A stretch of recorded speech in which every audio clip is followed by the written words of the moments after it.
السلام عليكم، مرحبا بكم في فيديو جديد. اليوم غادي نشارك معكم طريقه تحضير ديال الشباكيه بمكونات اللي هي مضبوطه، وكذلك طريقه ديال التحضير اللي هي سهله.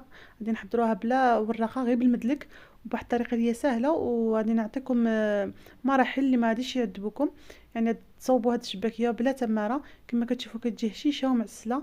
تابعوا معايا الفيديو الى الاخر. بسم الله. غادي نحتاجو كاس ديال اللوز مطحون، كنخليوه حتى كيتطحن مزيان، ما كنغربلوه ما والو، كنطحنوه مزيان مزيان حتى يعني بحال اللي كيبغي يتعجن. كذلك بالنسبه للزجاج حتى هو كاس عامر مزيان. بالنسبه للوز ممكن تعوضوه بالزجلان، بلاصه ما ديروا كاس لوز كاس زجلان ديروا 2 كيسان ديال الزجلان. هنا عندي 2 معالق كبار عامرين ديال حبه حلاوه مطحونين او مغربلين، وكذلك 2 معالق كبار عامرين ديال النافع، يعني 2 معالق حبه حلاوه و2 معالق ديال النافع. وعندنا معلقه ديال القرفه حتى هي مغربله، يعني تكون مطحونه مزيان ومغربله. وعندي 4 معالق ديال الكوزه محكوكه، اللي ما يبغيهاش يستغنى عليها، بصح هي تعطي مذاق زوين للشباكيه.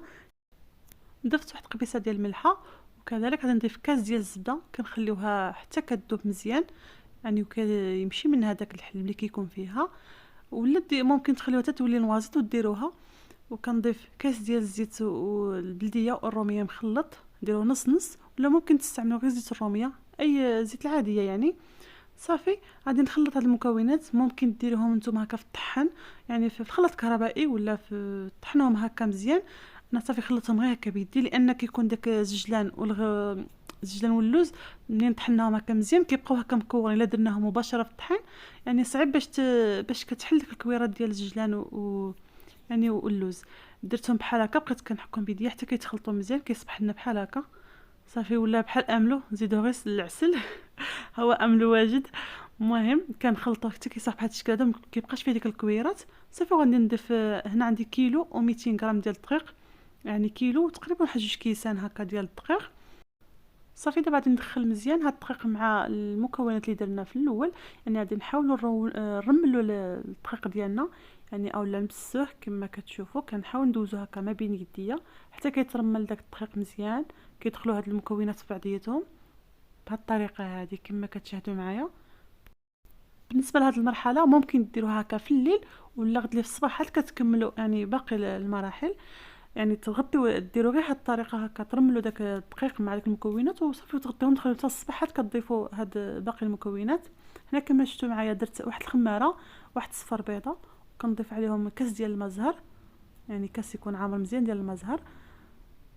صافي غادي نبدا نخلط هكا بشويه، وكنضيفوا كاس ديال الماء، كنديروا له واحد الضمه ديال الزعفران.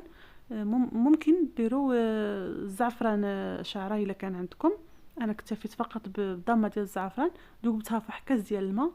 صافي حتى هي غادي نضيفها كامل، هاد الكاس هذا غادي نضيفوه كامل. المهم غادي نبقاو نضيفو حنا كنخلطوا. والا ما كانش عندكم الضمه ديال الزعفران وما عندكمش الزعفران شعره، ممكن تستعملوا الخرقوم البلدي، يعني حتى هو يقضي الغرض. يعني ما كانش هذوك بجوج هما الا كانوا من الاحسن.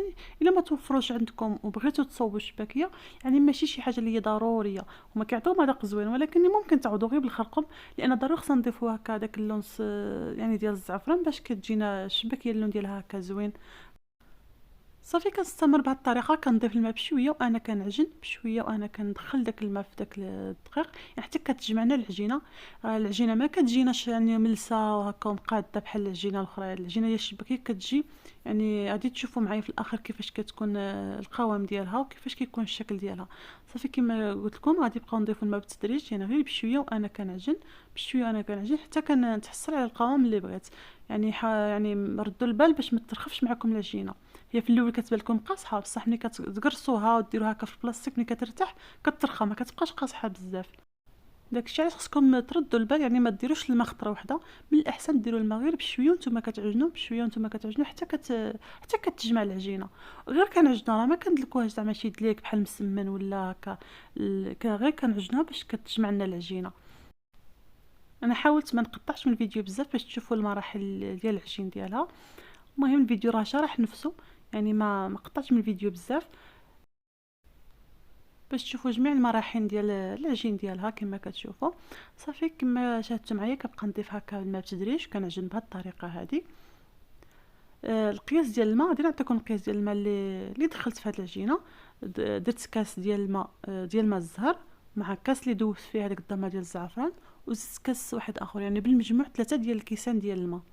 يعني هذا هو القياس ديال الماء، وانتم عينكم ميزانكم على حسب النوع ديال الدقيق، لان كاين دقيق اللي كيتشرب اكثر. هادشي اللي كاين. المهم غادي نوريكم القوام اللي خصنا تحصلوا عليه. صافي من بعد ما عجنت العجينه ديالي مزيان كما كتشوفوا، كتكون بهذا القوام هذا، كتكون رطبه، يعني كي نتلمسوها هكا بيدينا بهذا الشكل هذا كتحسوا بها راها رطبه. وفي نفس الوقت كتكون العجينه كما كتشوفوا كتبان في الشكل ديالها، كتبان مقطعه، يعني ما كتبانش العجينه هكا كلها ملسه. يعني كما كتشوفوا هكا خاصها تكون العجينه ديال الشباكيه كتجي هكا مقطعه. يعني المهم بهذا الشكل هذا.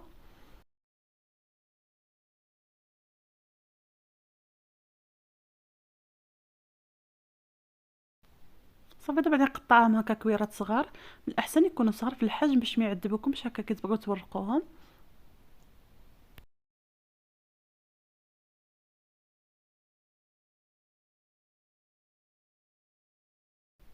من بعد ما كورت العجينه ديالي كامله كما كتشوفوا هكا درتهم كويرات صغار، صافي غادي ندوز نطلق العجينه ديالي، كندير لها هكا بحال الطريقه ديال المسمن تقريبا، باش كنديروا داك الفيلطاج اولا ديك الطبقات هكا، باش كتجينا هكا الشبكيه ديالنا مجعبه. كنخدموها بهذه الطريقه، وفي نفس الوقت كنقادوا العجينه، يعني كتولي العجينه عندنا مقاده وزوينه. نديروا لها بهذه الطريقه هذه كما كتشاهدوا معايا. كنطويها هكا جوج جهات هكا على جوج، في نفس الوقت ممكن ديروها بهذه الطريقه، ولا ممكن ديروها غير بحال المسمن، يعني واحد ديروا هاد الجهه كما غادي تشوفوا معايا بطريقه واحده اخرى. يعني كنكملوا بالزربه، يعني ملي كنخدموا بهذه الطريقه هذه. بالاخص الا كان عندكم هذا الوراق اللي كيكون كيدور، حتى هو كيساعد في الطلق ديال العجينه. صافي غنستمر بهذه الكيفيه هذه كما كتشاهدوا معايا. كنطلقها هكا مزيان صافي، وكنطويها حتى كنكمل العجينه ديالي كامله كما كتشاهدوا. العجينه ما كتلصقش كما شفتوا، يعني ممكن ديروا بهذه الطريقه هذه ولا الطريقه اللي درت قبل، راه بحال ما كاينش الفرق. كنستمر حتى كنصاوب الكميه ديالي كامله. صافي غنديرها في واحد البلاستيك هكا، لان العجينه ديال الشباكيه كتنشف، يعني الا خليتها هكا كندير ضروري نديرها هكا في بلاستيك. غادي نجمعهم كاملين في هذا البلاستيك وغادي نخليهم يرتاحوا. انا يعني ما خليش العجينه ترتاح نهائيا حتى لهاد المرحله هذه. عاد غادي نخليها ترتاح تقريبا واحد 10 دقائق ولا ربع ساعه. صافي كنرجعوا نخدموها. من بعد ما دازت 15 دقيقه غادي ندوز نورق العجينه ديالي كما غادي تشاهدوا معايا. غادي نستعمل فقط المدلك، يعني وغادي نورقها مزيان. غادي نبقى ندير هنا، غادي ندير القياس ديال جوج ديال الجرارات باش ما تضيعناش العجينه. كنحاولوا ما امكن نطلقوها وهي مقاده، باش ما نخليوش هكا الشياطه بزاف. كنحاول هكا نبقى نطلقها بشويه، مره من هذه الجهه مره من هذه الجهه الاخرى، باش العجينه ديالنا كتطلق يعني مقاده، يعني ما كيجيش جهه غليظه وجهه رقيقه. كنبقاو نقلبوا فيها بحال هكا وحنا كنقادوها وحنا كنديروا القياس اللي بغينا. نتوما الا بغيتو تقطعوا على ديروها هكا غير على يكون شارط طويل، يعني دوزو الجراره غير خطره واحده. كديروا على قياس بحال مثلا العجينه هذه اللي القياس اللي درت انا، تقسموه على جوج وتبقاو كتورقوا العجينه غير على جهه هكا كتمشي غير بالطول، يعني غير القياس ديال الجراره وحده. انا يعني باش نختصر الوقت درت هكا القياس ديال جوج ديال الجرارات كما شاهدتوا معايا. وكيجي السمك ديالها يعني سمك واحد، كنبقاو نقلبوها منا ومنا وحنا كنطلقوا وحنا كنورقوا في العجينه حتى كيجينا سمك واحد كما كتشوفوا معايا. جا سمك رقيق، يعني بحال اللي راني ورقتها في الوراقه. نتوما الا كانت عندكم ديك آلة ديال التوريق ممكن تستعملوها، راها من الاحسن لان كتسهل هي. اللي بالنسبه للناس اللي ما عندهمش ممكن يستعملوا غير هكا المدلك، حتى هو قاضي الغرض. كما شفتوا ديال الطريقه ديال التشكيل اللي كندير كتجيني ساهله وما كنحسش بالتماره ديالها نهائيا، وكنكمل في ساعه. هاد الكميه كامله راني في ساعه كنت كملتها. يعني بالنسبه للتشبيك انا يعني يعني طلقت هاد القياس هذا وشبكته معكم، ومن بعد رجعت طلقت العجينه كامله يعني على هاد الشكل هذا كما غادي تشاهدوا معايا في الاخر. المهم غادي تلاحظوا معايا الطريقه ديال التشبيك، ومن بعد نرجع معكم وغادي نوري لكم الطريقه اللي درت في الاخر. كما شفتوا كنهز هكا الشريط ديالنا، يعني كيكون فيه 5 ديال الاشرطه، يعني في الوسط فيه 4 ديال الجرحات كما كتشوفوا. مهم الشرح راه واضح في الفيديو كما كتشوفوا، يعني الصوره راه واضحه. ممكن ديروا كما درت الاولى، يعني واخا بلا ما تلاقيو هذيك اللي من التحت، ولا ممكن ديروا هكا كما كتشوفوا التشبيكه ديالها كتجي زوينه وسهله.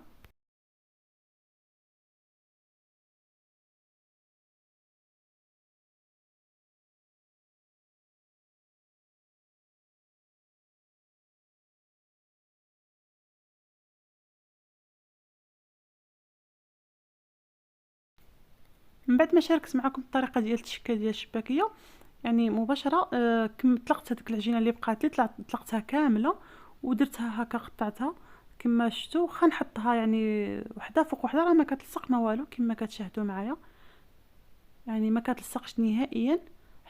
حتى كنكمل الكميه ديالي كامله، يعني واخا الحبه الثانيه راه ما كنلقاهاش لاصقه ولا كنلقاها هكا كما كتشاهدوا معايا. من الاحسن ديروا هاد الطريقه، راه كتسهل عليكم الخدمه بزاف بزاف، يعني كتريحكم.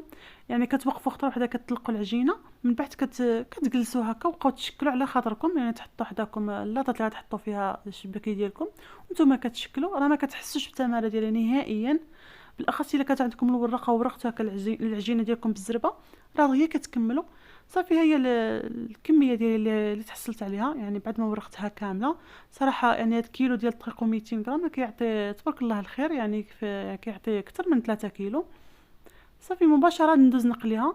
نتوما الا وجدتوها هكا في الصحن ممكن تخليوها حتى العشيه وتقليوها، وحتى ممكن تبيتوها لان ما فيهاش الخميره ديال العجين، فيها غير الخماره، يعني ما كيوقع عليها حتى شي حاجه. انا قليتها مباشره، يعني جمعت روينتي خطره واحده، يعني ما خليتهاش حتى الغدا. لان يعني منين كنت كنشكلها راني كنت جالسه ما عييت ما والو، يعني بقيت جالسه هكا كنشكلها كملتها مباشره. ما تقليتها كما شاهدتوا معايا.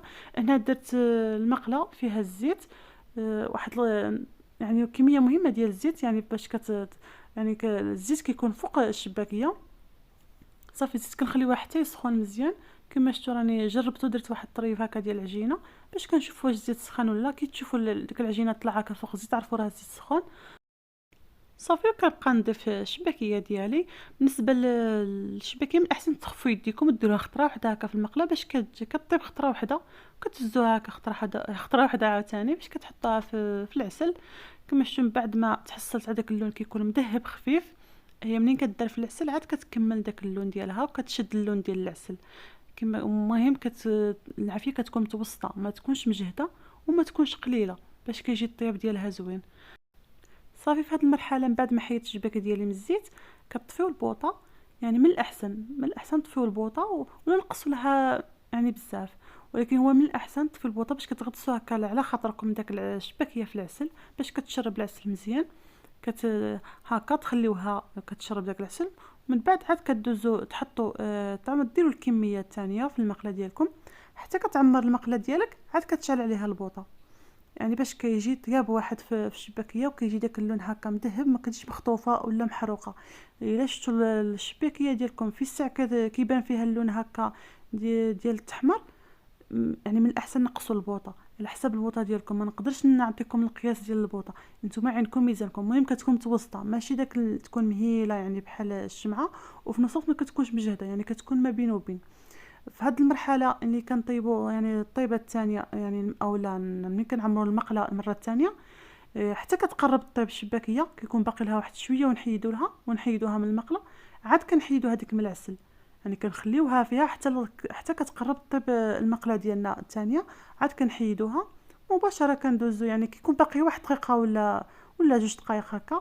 صافي كنقابلوها عاوتاني مزيان، يعني نبقاو نقلبوها ونشوفوها هكا نعطيوها خاطرها في الطياب. صافي وكنستمر بهذه الطريقه هذه حتى كنكمل الكميه ديالي. هي الشباكيه ديالنا من بعد ما قليناها وعسناها كما كتشوفوا كتجي زوينه، كتجي مجعبه وشربه العسل، وكذلك اللون كيجي فيها واحد اللون زوين. بالنسبه للاحتفاظ ديالها ديروها في واحد البواطه، داك العسل اللي تبقى لكم من التعسل ديال الشباكيه ديروه عليها من الفوق، وبقاو وبلعوا داك البواطه مزيان ولا داك السطل، وبقاو تقلبوا مثلا بيتوها على واحد الجهه ولا غدليها عاوتاني قلبوا على جهه اخرى واحد 2 مرات ولا 3. داك العسل ما كتبقاش مرصيه غير في القاع ديال السطل، يعني كتشربها الشباكيه. صافي كنتمنى الفيديو نال الاعجاب ديالكم. مع السلامه.